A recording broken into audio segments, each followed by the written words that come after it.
It's not investing. It has very little to do with investing. It has a lot to do with actually the poor mechanics of this instrument.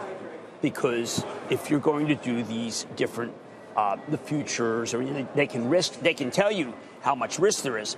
But the fact is, a market does not. This market doesn't produce even more tulips. I mean, let's say it was that analogy. But you can't find supply, so they have to reach until supply is felt. But that's not investment. That's just poor mechanics of an instrument. Right. But this is a mania, is it not? Yes. It is. We could, Joe Kerner was asking me about the whole size of it.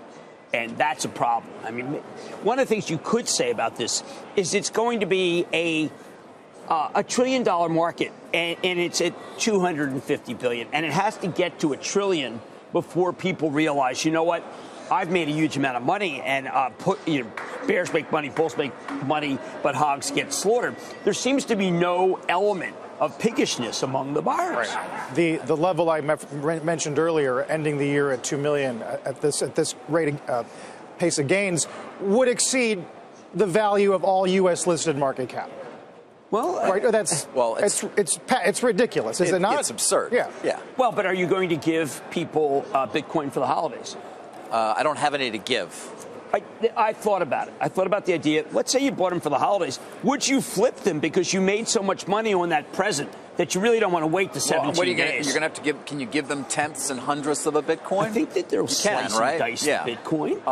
What about the mining of Bitcoin? Slices? What about these reports, Carl, that it's going to use enormous amounts of electricity to mine all Bitcoin? The draining of the power grid. We remember a couple of years ago we mined some with John Steinberg here on set. Yes. And the electricity requires to keep the computers cool from all this data mining is high. Well, remember, it's a rivalry among Lisa Su at Advanced Micro and Jensen Huang at NVIDIA, who've got they're like Levi Strauss. They're like arms merchants. They have the picks and they have the shovels. Well, they're selling into the blockchain as the whole blockchain infrastructure. Right. Well, I mean, Venezuela, there's just a huge number of people using these cards to try to find more Bitcoin.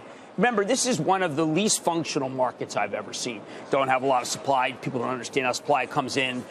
Everybody who's in it says blockchain is so secure. They act as if, look, this is nothing other than launching of nuclear weapons, where, Zulu, Tango, Alpha, and you have to have all these different. Nothing's more secure than this.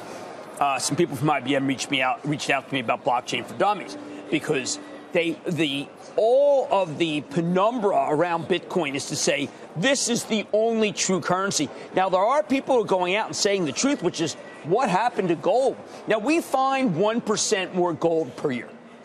So it's got that characteristic. But there is a lot of gold at least around, so it can't have a parabolic move. We're not finding 1% of Bitcoin a year, apparently. But we're just not getting that new supply of Bitcoin.